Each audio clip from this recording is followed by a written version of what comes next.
Lucas 12, a partir do verso 35. Diz assim: irmãos, essas palavras são palavras de Jesus para os discípulos e para outras pessoas que estavam ali ouvindo.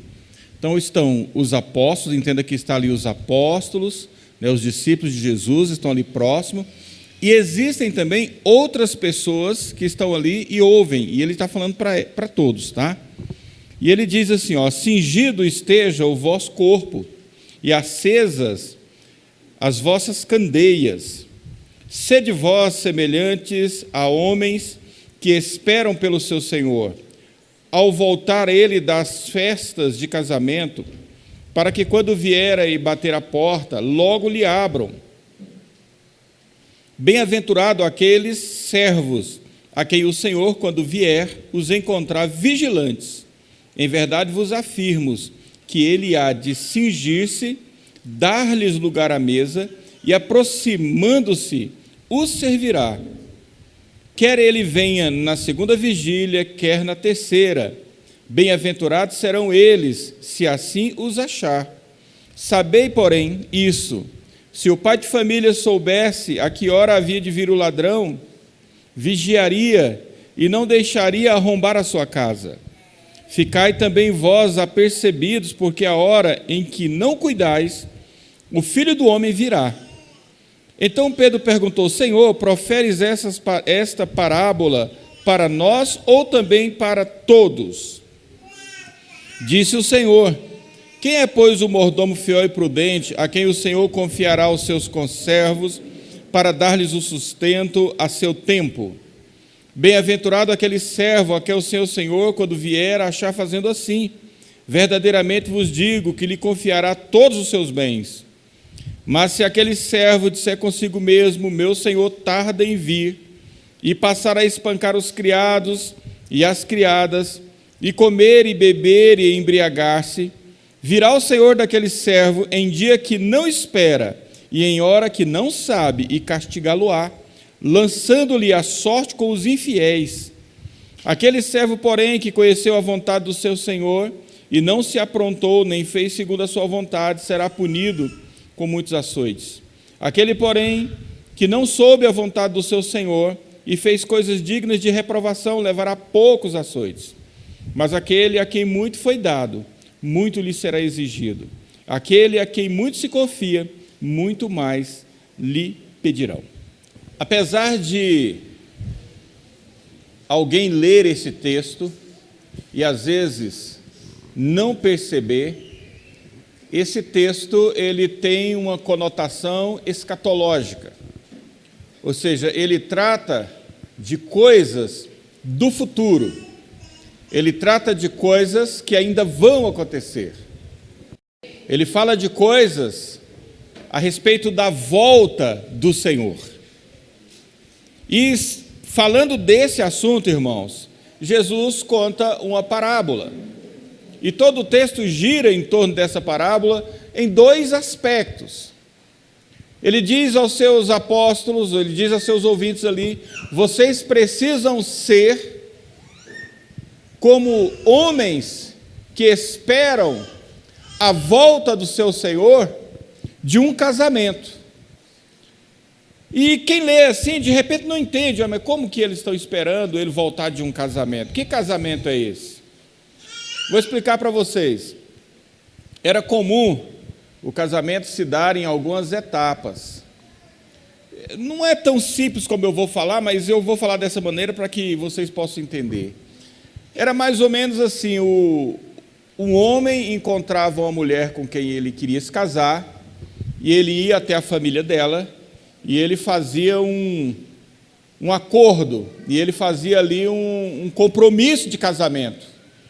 E ele dizia: olha, agora eu vou para a minha casa e eu vou preparar as coisas.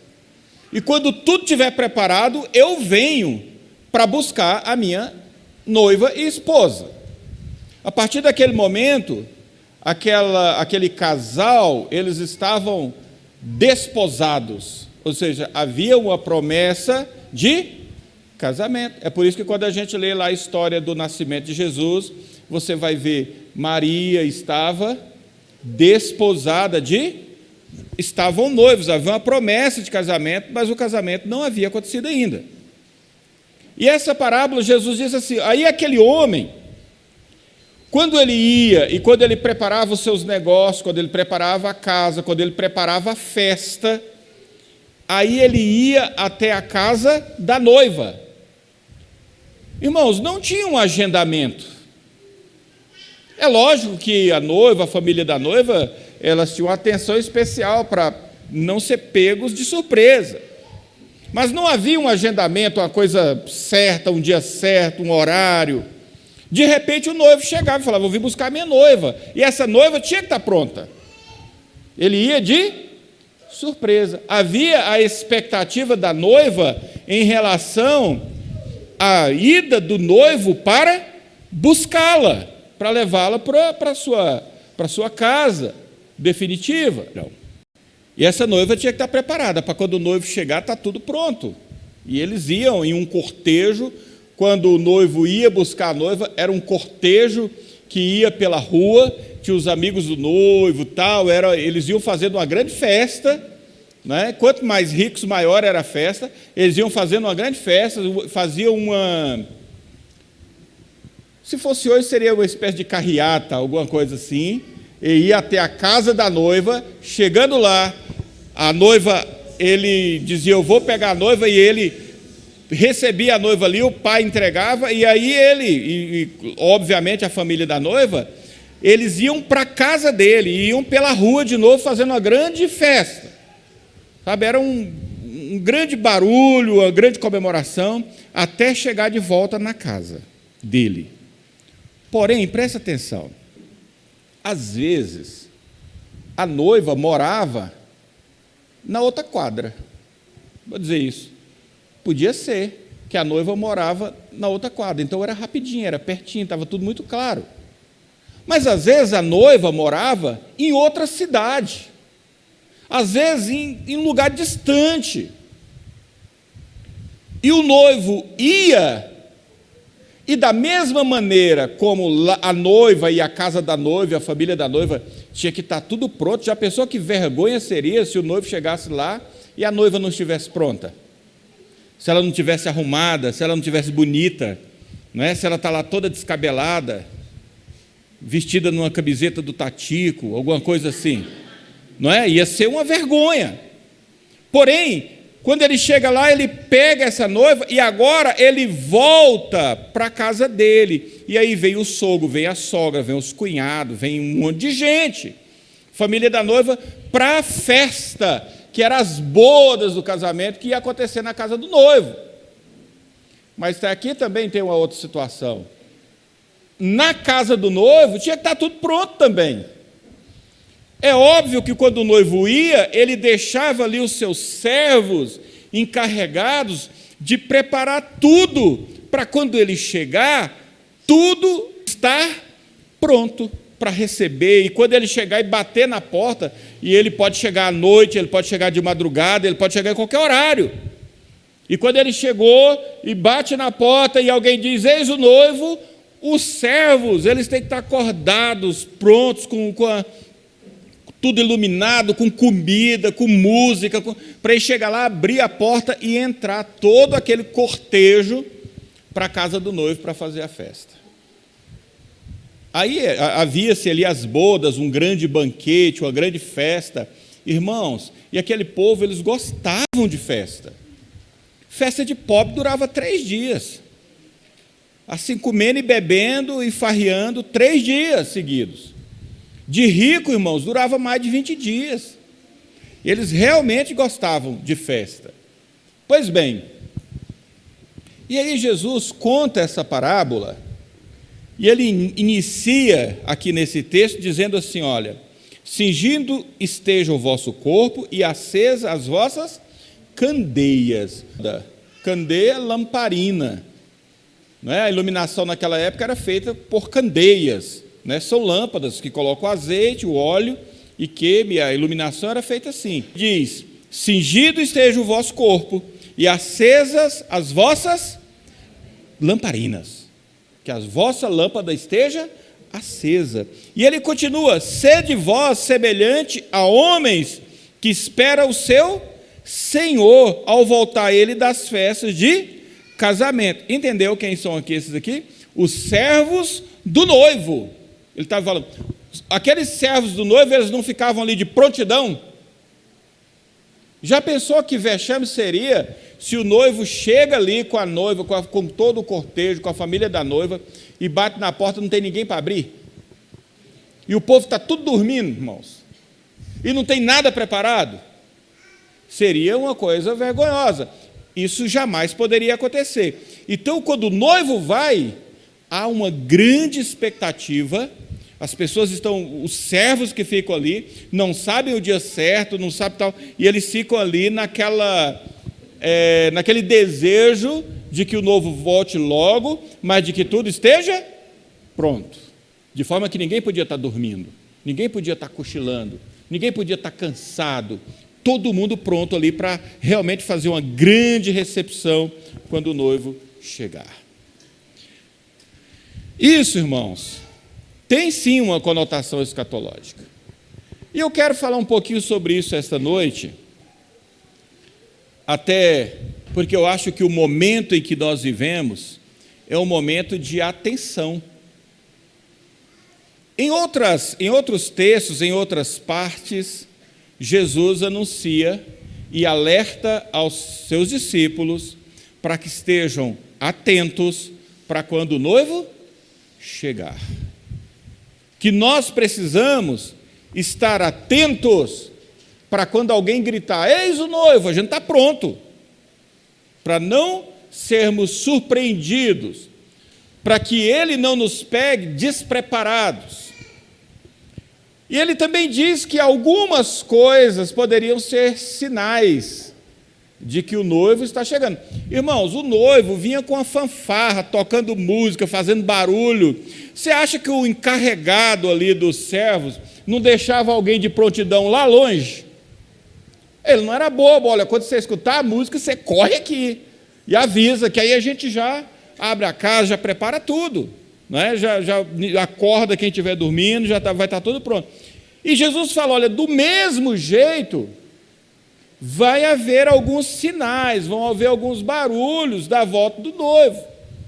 E isso todos nós sabemos. Em outro texto diz: olha, quando vocês ouvirem falar de fome, quando vocês ouvirem falar de guerra, de rumores de guerra, de peste, de pandemia, quando vocês ouvirem falar dessas coisas, preste atenção, o noivo está a caminho. Não é nesse momento, mas ele está a caminho. Se preparem. Todo mundo, o mundo inteiro, tem a sua atenção voltada para a Europa nesses nossos dias. Há, não sei, 2, 3 semanas, nós tivemos um incidente internacional onde um país, como que é o nome dele? A Rússia, tá, todo mundo sabe, invadiu a Ucrânia. E de repente, alguém pode pensar: e daí? E daí? Se a Rússia invadiu a Ucrânia, gente, esses países estão em qual continente mesmo? Estão na Europa. Um conflito entre dois países que se dá lá na Europa, o que tem a ver conosco? Se fosse pelo menos a Argentina que invadiu o Paraguai, aí estava pertinho. Mas lá, isso não nos atinge, isso não nos envolve. Eu não quero ser aqui um alarmista, mas preste atenção, eu estou dizendo que é um momento de atenção. Uma época não muito distante, um país que era uma das maiores potências mundiais da época, do momento, um país rico e um dos países mais armados, provavelmente o mais armado do seu tempo, invadiu um país pequeno. A Alemanha invadiu a Polônia. E eu sei que hoje nem se estuda mais história, né? Mas aconteceu há pouco tempo atrás. A Alemanha invadiu a Polônia e estava iniciado o quê? A Segunda Guerra Mundial. Alguém podia dizer, e daí que é? Sabe, irmãos, é muito parecido. É ou não é? É muito parecido. É lógico que o contexto internacional era o outro, mas eu também não acreditava que no nosso tempo uma potência invadiria um país pequeno, soberano. Eu achei que esse tempo havia passado, que isso nunca mais aconteceria na história, mas aconteceu. Mas aconteceu. Nós tivemos um retrocesso monstruoso. Agora, há mais tempo atrás, irmãos, lá em Sarajevo, capital da Bósnia, que inclusive é lá naquela região também, porque a Polônia, vocês sabem que são vizinhas lá da Ucrânia, não é? A Segunda Guerra Mundial começou lá, Sarajevo um pouquinho mais longe, mas também naquela região, um homem foi assassinado, o nome dele era Francisco Ferdinando. Ele foi assassinado. Pessoas são assassinadas no mundo todo, o tempo todo, sim ou não? Sim, mas esse homem, por causa desse assassinato, por causa da importância que ele era, deu-se início à Primeira Guerra Mundial. O que eu quero dizer isso com vocês, para vocês essa noite? Que tanto a Primeira Guerra Mundial quanto a Segunda Guerra Mundial aconteceram lá, iniciaram lá naquela região, naquela mesma região da Europa, e por motivos, aparentemente, eu sei que o contexto era complexo e tal, e aqui eu estou sendo simplista, mas por motivos para quem está longe, olhar e falar, isso aí não é nada, isso aí é simples, isso aí vai se resolver, isso aí não tem influência. Mas teve. Eu não estou aqui dizendo que nós estamos dando início a uma terceira guerra mundial. Eu espero que isso jamais aconteça. Mas eu sei que muitas nações já tomaram partidos e, de alguma maneira, estão envolvidas. E mesmo que não aconteça uma guerra mundial armada, pelo menos uma guerra mundial alfandegária, tributária, comercial, essas batalhas já estão acontecendo. Então, não seria de se espantar se desdobrasse para um conflito armado mundial. Tomara que isso não aconteça, tomara que se resolva logo, tomara que passe. Mas tudo isso faz com que estejamos de orelha em pé, porque o noivo pode estar ali na esquina. Porque você pode estar ouvindo o barulho do noivo chegando. No meio desse texto todo, não é? O apóstolo Pedro, ele chama Jesus num canto e fala, Senhor, me dá aqui um esclarecimento. Essas coisas que o Senhor está falando, é para todo mundo ou é só para nós? E Jesus responde essa pergunta com uma outra pergunta. E é exatamente nessa pergunta que nós vamos refletir essa noite. Ele diz assim, disse o Senhor, quem é, pois, o mordomo fiel e prudente a quem o Senhor confiará seus conservos para dar-lhes o sustento a seu tempo? Isso está escrito lá no versículo 42. Pedro chama e fala, Senhor, essa história do servo ter que ficar atento, ter que estar preparado para a volta do seu Senhor, isso vale para todo mundo?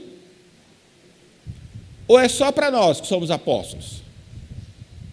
E aí Jesus disse, quem é o servo fiel e prudente? Quem é o servo fiel e prudente? Eu tenho certeza que se eu começasse esta pregação essa noite perguntando quem aqui era servo de Deus, provavelmente 99% aqui levantaria a mão e diria, eu sou servo de Deus. Sim ou não? Provavelmente todo mundo ia se identificar, e aqui eu sei que todo mundo, em uma determinada medida, se identifica como servo de Deus. Mas aqui Jesus, ele dá algumas características do servo. Aqui ele não diz apenas o servo, ele classifica, ele faz uma categoria de servos. Se tem o servo fiel, também tem o servo infiel. Se tem o servo prudente, também tem o servo imprudente. Nós temos a figura do servo mau e nós temos a figura do servo bom.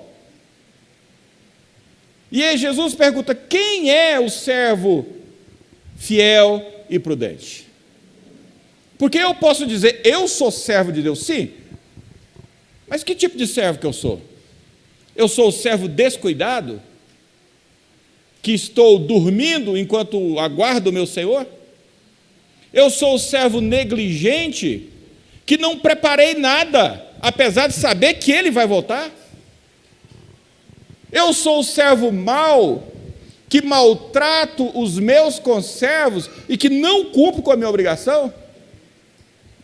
Eu sou aquele servo beberrão, que se associa com pessoas de má índole e gasto os bens do meu Senhor, aqueles bens que o Senhor me confiou?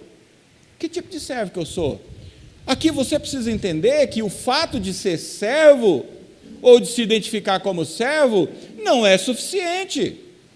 Não basta eu dizer eu sou servo, porque Jesus não está à busca de um servo simplesmente, ele está à busca de um servo fiel e prudente.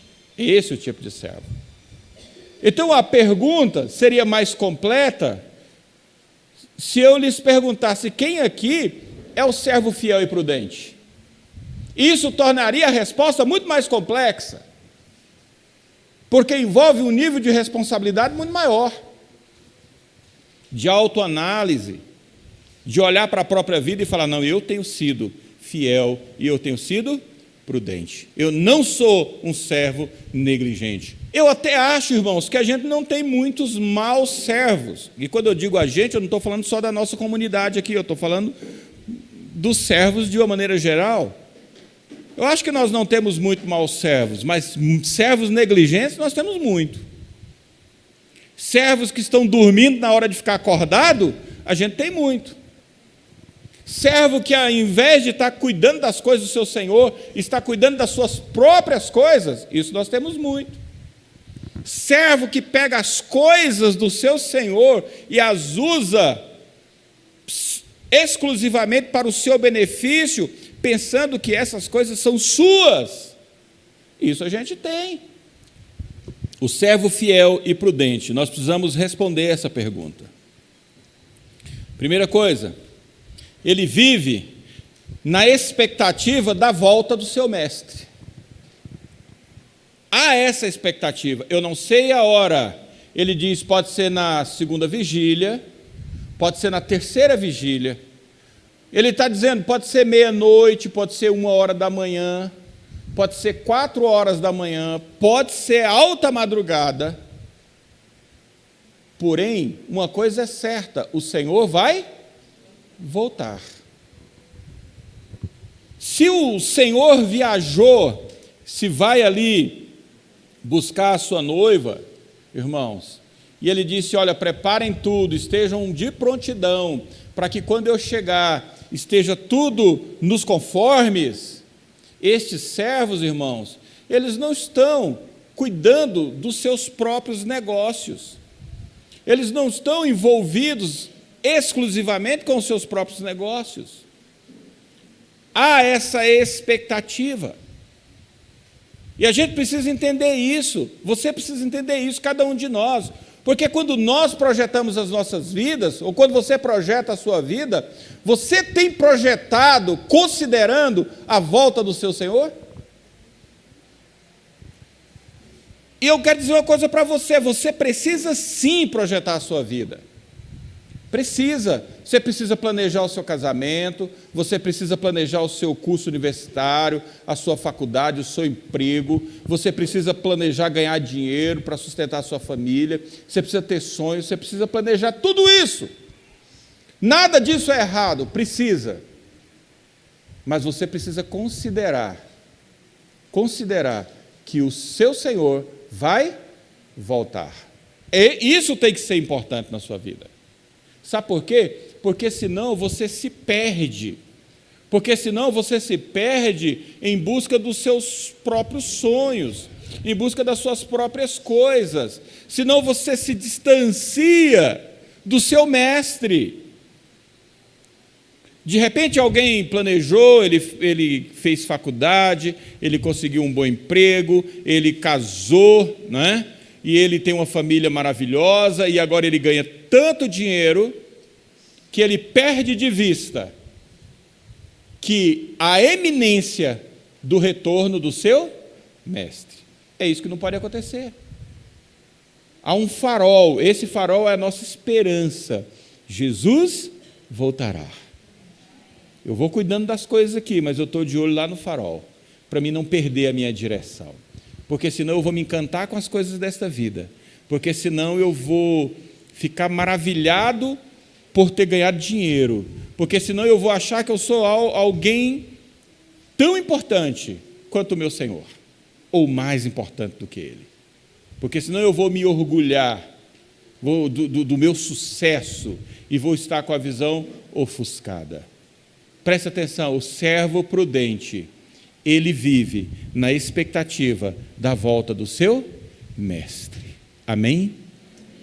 Preste atenção. Pode ser que daqui a 100 anos Jesus não tenha voltado ainda. Pode ser. Pode ser na primeira vigília, pode ser na segunda vigília, pode ser na terceira, pode ser que ele demore. Mas eu te garanto uma coisa, você não vai estar vivo daqui a 100 anos. E o seu tempo vai ter acabado. Não perca o rumo. Não perca a luz do farol. Porque que você vai se encontrar com o seu mestre, isso é fato, isso é certeza. Você vai comparecer diante dele, e nesse dia, ele vai poder olhar para você e dizer: servo bom e fiel. Gente, tem coisa mais grandiosa do que receber um elogio de Jesus? Receber o elogio de Deus, e ele olhar e falar: servo bom e fiel. Sabe, se eu não fosse tão humilde, eu ficava orgulhoso, não é? Servo bom e fiel, essa tem que ser a palavra que nós vamos ouvir, essa precisa ser a palavra que você vai ouvir. O servo fiel e prudente, ele se prepara, e Jesus começa dizendo assim, ó: cingido esteja o vosso corpo. O que significa isso? O que é cingir o corpo? É estar vestido, pronto. Amém? É estar vestido. Quando o servo chegar, eu estou vestido, eu estou pronto para o serviço, eu estou atento, eu estou na ativa. Naquela época, vocês sabem que os homens usavam túnicas, né? E quando eles tinham muito serviço para fazer, eles pegavam a barra da túnica e prendiam no cinto, virava uma túnica mais curta, né? Virava uma mini saia, né? Para que eles pudessem se movimentar com mais liberdade. Esse era o aspecto de que alguém estava pronto para trabalhar. Existe uma expressão, essa expressão diz calça curta. Já ouviu falar? Alguém diz: ninguém me pega de calça curta. Significa o quê? Que eu não serei surpreendido. Que eu não serei surpreendido, que ninguém vai me pegar despreparado. E agora eu fico pensando, será que nós temos muitos servos da calça curta? Muitos servos despreparados? Muitos servos que não se capacitaram? Esses estão com os lombos cingidos, eles estão preparados. Deus te dá um ministério. E Deus também te dá dons. São ferramentas para você exercer o seu ministério. Porém, irmãos, o resto não vai cair do céu. Você precisa se preparar. Você precisa se capacitar. Você precisa estar apto para exercer o seu ministério. Tem que estar preparado. Os líderes precisam estar preparados para quando chegar a hora. Quando ouvir, eis a hora, opa, estamos aqui prontos. Vai ser assim, irmãos. Pessoas que se prepararam, pessoas que estudaram, que leram, que se capacitaram, que oraram, que adequaram a sua vida pessoal ao chamado de Deus. Porque às vezes nós vamos empurrando com a barriga.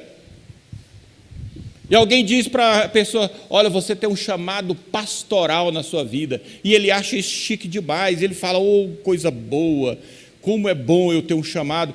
Mas aí, irmãos, ele fica quieto. Se você tem um chamado de Deus na sua vida, você precisa se capacitar, irmão. Não vai cair do céu o conhecimento, a capacitação, né? Não vai cair do céu, não. Estuda, se prepara, se adequa, se planeje, para você estar cingido, vestido, pronto. Senão o Senhor te pega de calça curta. Amém? Outro aspecto que ele diz, estejam acesas as vossas lamparinas.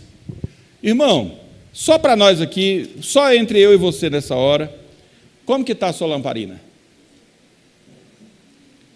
Sua lâmpada está acesa? Tem gente que a lâmpada está tão acesa que está clareando tudo. Tem gente que a lâmpada está mais ou menos, está clareando ali em volta dele, pouquinho. E tem gente que a chama está assim, bruxuleante, pequenininha, quase apagando. Só a fumacinha. E tem alguém que a lâmpada já apagou. Como está a sua lâmpada? Essa precisa ser uma reflexão, que você precisa... Olha para você mesmo e fala, como que está a minha lâmpada? Como que está a minha lâmpada? Minha lâmpada está acesa? Está firme aqui? Ou está quase apagando ou está apagada? Como que está? Irmão, só existe uma coisa que pode fazer sua lâmpada apagar. Só uma coisa. Os ventos, irmãos, não podem apagar a nossa lâmpada. As tribulações não podem apagar. Pelo contrário, elas atiçam. Elas acendem ainda mais. As lutas não podem apagar. O frio não pode apagar. A nossa lâmpada, ela só apaga se faltar azeite. Se faltar o óleo. Aí a lâmpada apaga. A nossa lâmpada, ela precisa desse combustível. Como que está a sua lâmpada? É o mesmo que perguntar como está o seu estoque de azeite. Você está no óleo, irmão? Está no óleo significa, irmãos, está revestido do Espírito Santo, está cheio do Espírito Santo. O óleo é símbolo do Espírito Santo. Como é que está o nosso óleo aí? O nosso estoque de óleo? Como que está o Espírito Santo na sua vida? Nós estamos brilhando, ou o óleo está quase apagando? Ou nós estamos tanto tempo olhando para as redes sociais, para o celular, para o computador, para o trabalho, para os problemas, que esquecemos de abastecer a nossa lâmpada. E aí não tem mais óleo. Pastel. O pastel bom é o pastel que é crente ou é o pastel que é incrédulo? Qual que é o pastel bom? Se você chegar na lanchonete e falar, eu quero um pastel, e o confeiteiro perguntar, você quer um pastel crente ou você quer um pastel incrédulo? Qual que você quer? Tem gente que quer incrédulo, tem gente que quer crente. Eu vou falar para vocês. Pastel bom, irmão, é o incrédulo. Porque tem pouco óleo e muita carne.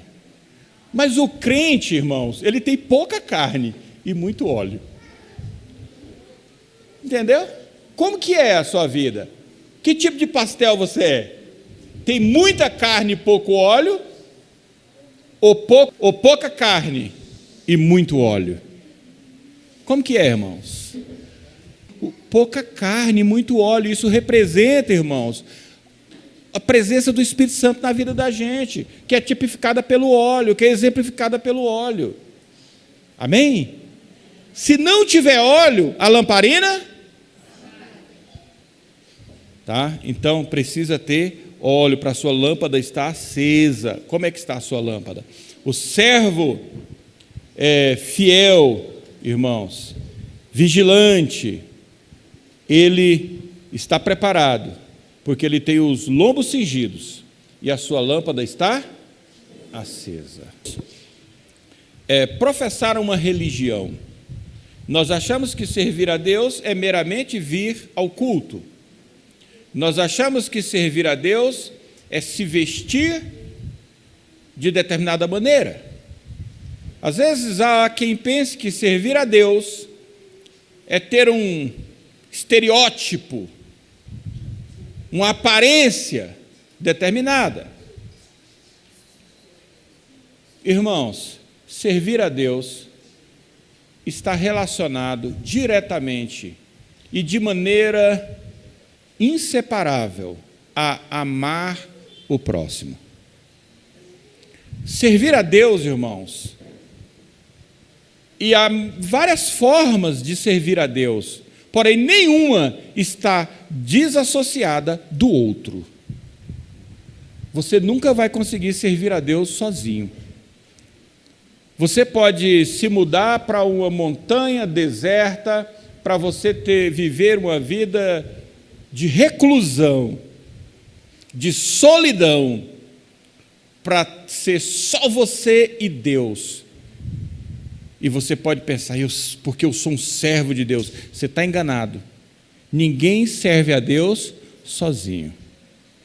O serviço de Deus sempre ele está relacionado a beneficiar o outro, a beneficiar outras pessoas. Deus não precisa de você. Quem precisa de você é o seu irmão. Quem precisa de você é o seu próximo. Quem precisa de você é o seu vizinho. Quem precisa de você é o desprezado, é o pobre, é o outro. Esse aqui precisa de você. E a única maneira de você servir a Deus é se você amar o seu próximo. É se você tiver compromisso com o seu próximo. E olha o que é que Jesus responde a Pedro. Ele disse assim, quem é, pois, o mordomo fiel e prudente a quem o Senhor confiará os seus conservos? Ele não disse assim, quem é o servo mordomo, quem é o mordomo fiel e prudente que vai fazer grandes cultos? É o bom servo que vai realizar grandes campanhas. Quem é o servo fiel e prudente que vai cantar lindamente? Ele disse isso? Não. Ele disse a quem o Senhor vai confiar outras pessoas. Outras pessoas. Os seus conservos, para que no tempo certo ele seja uma bênção na vida das pessoas. Para que no tempo certo ele possa dar o alimento para essas pessoas. Servir a Deus, irmãos, é ser bênção na vida dos outros. Servir a Deus é ser bênção na trajetória dos outros. Você serve a Deus quando alguém tropeça em você e é abençoado. E aí ele pode ser abençoado com a palavra, ele pode ser abençoado com o evangelho, ele pode ser abençoado com a oração, ele pode ser abençoado de alguma maneira. Mas se isso não acontece, então você não é um servo. Porque o servo é aquele que cuida dos outros. Pastor, mas então aqui no caso nós somos todos nós aqui somos os servos e o pastor Moisés é o servo que cuida de nós. É assim? Não.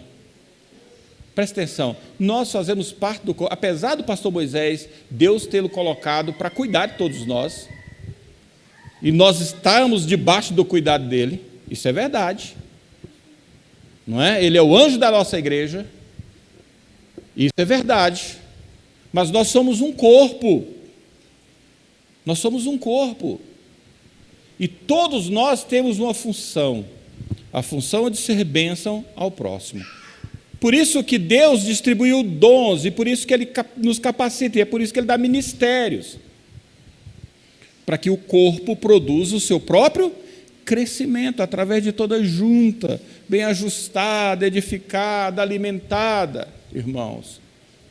Através de você. Existem muitas pessoas aqui para serem abençoadas através da sua vida e através do seu ministério. Você precisa fazer isso. Porque se você não fizer, ninguém vai fazer, cada um vai fazer a sua parte. Porque se você não fizer, você é aquele servo que está dormindo.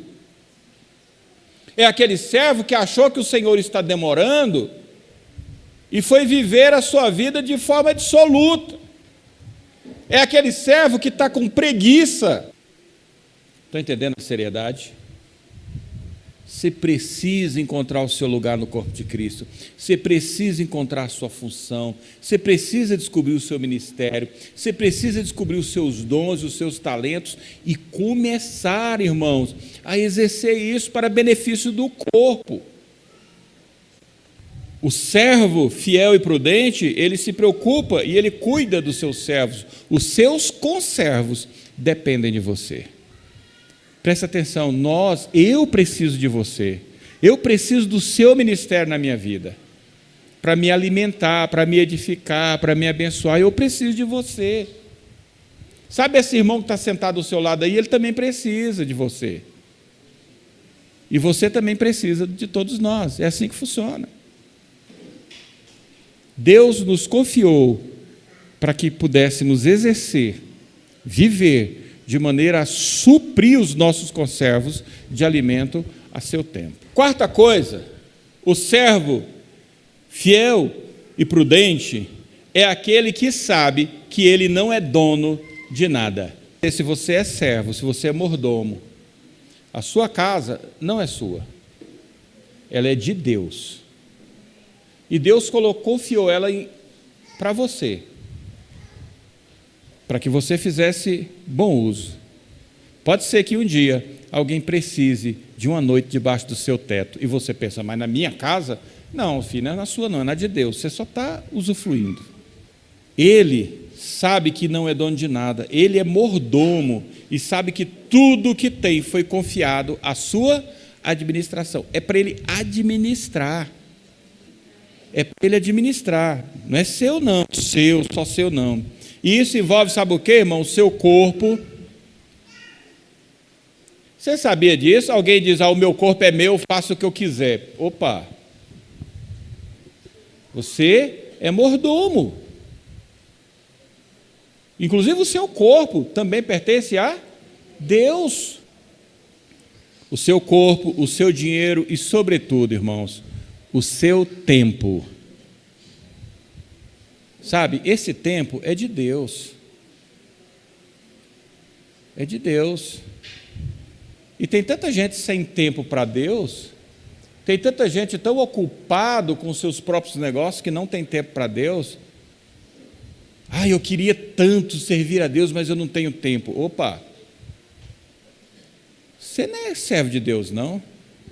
É ou não é? Não tem tempo para Deus? Por último, quinto, o servo fiel e prudente, ele sabe que prestará contas. Sabe, irmão, esse corpo aí que você acha que é seu, você vai prestar conta. E a Bíblia diz até que o nosso corpo é templo do Espírito Santo. Você vai prestar conta. Vai prestar conta, viu? De tudo. Sabe o dinheiro que você está ganhando? Sabe o carro novo? Graças a Deus, tem uma irmã que comprou um carro novo, né? Postou no... Eu vi, fiquei feliz, irmãos. Graças a Deus, Deus está dando mais. Se Deus está dando mais, é porque Deus está confiando mais. Não é? Assim. Mas é dele. Tem um texto muito forte que Jesus diz que naquele dia, no último dia, as pessoas chegarão, muita gente chegará perto dele e ele vai falar assim, olha, Eu estive nu e você não me vestiu. Eu tive fome, você não me deu nem o pão com a mortadela. Eu estive nu e você não me vestiu. Eu tive sede e você não me deu um copo d'água. E aí aquelas pessoas dirão: quando, Senhor, foi que nós te vimos nessa situação de calamidade? E ele vai dizer: toda vez que você negou a um daqueles pequeninos, era a mim que você negou. Sabe por quê? Porque você estava pensando que o dinheiro era seu, que tudo era seu. E aí você negou os seus conservos. Você vai prestar conta. E presta atenção: a quem muito se dá, muito será. Se eu perguntar, você quer ganhar muito de Deus ou pouco? Todo mundo vai falar: eu quero muito. Amém. Tem que querer muito mesmo. Mas a quem muito se dá, muito será cobrado. Todo mundo vai ser cobrado. E o servo reprovado terá a sorte com os infiéis. Irmãos, que coisa terrível. O servo aprovado, sabe? O servo aprovado, ele diz assim: o servo aprovado, sabe o que o Senhor vai fazer? Vai honrar o servo aprovado. Porque o Senhor vai falar: vocês que são servos, senta aqui à mesa, porque agora eu é que vou servir vocês. Olha só, que chique. Ele vai falar: sentem à mesa, tomem lugar na minha mesa. E aí a Bíblia diz que o Jesus é que vai se cingir e vai nos servir, porque ele vai falar: servo bom e fiel. Mas, irmãos, o servo reprovado terá a sorte com os infiéis e sofrerá muitos açoites. Outro texto diz: será lançado em trevas, e ali haverá choro e ranger de dentes.